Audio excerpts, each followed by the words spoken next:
এসে আসসালামু আলাইকুম গায়েসরা সমস্যা এখানটা নৌকাটা ফান্দায় দুই রাস্তা বন্ধ। এক রাস্তা ঢুকাইছে নৌকাটা, ঢুকানোর পরে বান পড়ছে তিনটা ফেনা। যাই হোক, এক বান খাইটটা গেছে, যাওয়ার পরে আর দুই বান সাহস দিতে না। লসুরপুরের বুক থেকে আমার শরীরটা ক্লান্ত, আমি রাও করতে কষ্ট হইতেছে।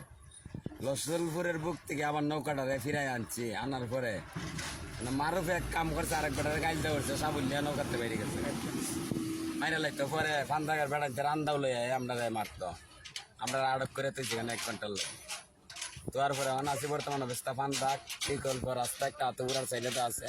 যদি ঢুকে তাহলে আপনার ভাগ্য ভালো, যাইতে পারো। আর যদি না ঢুকে আপনারও ভাগ্য নসিব খারাপ, আপনারও নসিব খারাপ। কিচ্ছু খোয়ান নাই আর, কারণ একবার তো আল্লাহ জানে কি করবো। আল্লাহর সব কিছু ভরসা, আল্লাহ যা করে ভালোর জন্যই করে। হয়তো ওই জিনিসটা বিপদটা ঘটাইছে আমরা ভালোর লাগে। যাক, আমরা ধৈর্য ধরে বই আসি ফান্দাক, আমরা আল্লাহ যদি সকালে নৌকা চালাম। আসসালামু আলাইকুম। ওকে।